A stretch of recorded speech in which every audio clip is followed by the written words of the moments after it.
വയനാട് കല്ലൂരിൽ ഹൈക്കോടതി ഉത്തരവുണ്ടായിട്ടും ഭൂമി തരം മാറ്റി നൽകിയില്ല എന്ന പരാതി. സംഭവത്തിൽ ഡെപ്യൂട്ടി കളക്ടറെ സസ്പെൻഡ് ചെയ്തു. നടപടിക്രമങ്ങൾ പാലിക്കുന്നതിൽ വീഴ്ച ഉണ്ടായിട്ടില്ല എന്നാണ് ഡെപ്യൂട്ടി കളക്ടർ സി ഗീതയുടെ വിശദീകരണം. ഡെപ്യൂട്ടി കളക്ടർക്കെതിരെ കോടതിയലക്ഷ്യ നടപടികളുമായി മുന്നോട്ടു പോകുമെന്ന് പരാതിക്കാരൻ KJ ദേവസ്യ.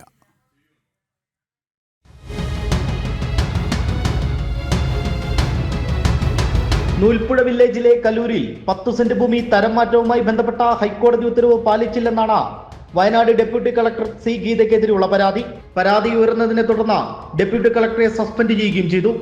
സ്ഥലപരിശോധനയ്ക്ക് എത്തിയ ഘട്ടത്തിൽ 10,000 രൂപ ഡെപ്യൂട്ടി കളക്ടർക്കൊപ്പം ഉണ്ടായിരുന്ന ആൾ ആവശ്യപ്പെട്ടതായി പരാതിക്കാരനായ KJ ദേവസ്യ പറഞ്ഞു.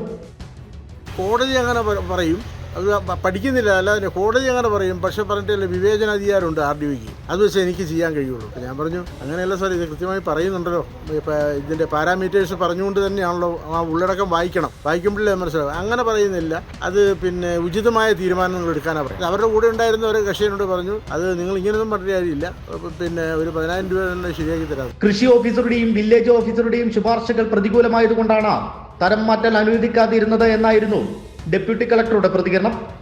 ഗീതയ്ക്കെതിരായത് വകുപ്പ് തല നടപടിയല്ല എന്ന റവന്യൂ മന്ത്രി K രാജൻ പറഞ്ഞിരുന്നു. അപേക്ഷ പരിഗണിക്കുന്നതിൽ ബോധപൂർവമായ കാലതാമസം ഉണ്ടായിട്ടുണ്ടെന്നായിരുന്നു മന്ത്രിയുടെ വിശദീകരണം. ഇന്നലെയാണ് ലാൻഡ് റവന്യൂ കമ്മീഷൻ സസ്പെൻഷൻ ഉത്തരവിറക്കിയത്. ജനം, വയനാട്.